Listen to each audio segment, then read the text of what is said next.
नवाज शरीफ साहब ने चाहे जो भी बातें की हैं, इनके लोगों ने जो भी बातें की हैं, आज वो कानून के सामने उनको सर झुकाना पड़ेगा। कानून के सामने सर झुकाना पड़ेगा। आज सुप्रीम कोर्ट का वाज़े ऑर्डर आया, वाज़े के इमीडिएट इफेक्ट के साथ, यानी कि फौरन इलेक्शन कमीशन नोटिफिकेशन इशू कर दे और नवाज शरीफ साहब को बरतरफ कर दिया जाए। Thank you. अल्लाह का शुक्र। तो लगातार हम तस्वीरें भी आपको दिखा रहे हैं। नवाज शरीफ इस मामले में नवाज शरीफ समेत उनके पूरे परिजन जो हैं उन पर भी केस दर्ज करने के लिए यहाँ पर कहा गया है। और काला धन छुपाने, भ्रष्टाचार और मनी लॉन्ड्रिंग के आरोप थे जो कि सही पाए गए, दोषी पाए गए हैं, अयोग्य घोषित हो गए हैं। अब पीएम के लिए अब उनको इस्तीफा देना यहाँ पर होगा, साथ ही साथ जेल जा सकते हैं। ये तलवार भी यहाँ पर लटक रही है। एक बड़ा झटका यहाँ पर शरीफ परिवार के लिए। शायद उम्मीद नहीं की थी किसी ने भी कि इतना कड़ा फैसला जो है या इस तरह से जो फैसला है वो आ सकता है। तो दोषी करार दिए गए हैं। अब किस तरह से वहां पाकिस्तान में राजनीति करवट लेती है ये देखने वाली बात होगी।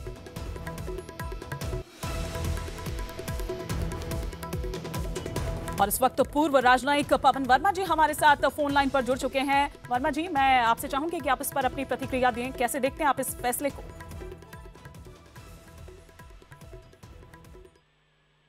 पवन जी, क्या आप मुझे सुन पा रहे हैं? जी सर, अगर आप मुझे सुन पा रहे हैं तो हम आपका रिएक्शन इस पर चाहेंगे। आप कैसे देखते हैं इस फैसले को? नहीं, ये तो फैसला सर्वोच्च न्यायालय ने लिया है। आपको मेरी आवाज? जी जी जी, मैं आपको सुन पा रही हूँ। और अगर सर्वोच्च न्यायालय का फैसला है तो नवाज शरीफ जी को त्याग पत्र देकर वो डिस्क्वालीफाई हो गए हैं। अब इसमें पाकिस्तान की राजनीति में मैं समझता हूँ एक मेजर हलचल तो होगी ही। और ये जो भ्रष्टाचार का मामला था, इस पे ऐसा निर्णय अपेक्षित था जी। और नवाज शरीफ जी मैं समझता हूँ इसको एक्सपेक्ट भी कर रहे होंगे। अब कैसे आगे राजनीति पर इसका असर होता है ये देखने वाली बात है। हमारे विदेश मंत्रालय को एक पैनी नजर इस पर रखनी चाहिए। बिल्कुल जी, शुक्रिया हमारे साथ जुड़ने के लिए। पूर्व राजनयिक पवन वर्मा जी इस वक्त हमारे साथ फोन लाइन पर जुड़े हुए थे। इसका स्वागत करते हुए और कहा कि यह अपेक्षित था।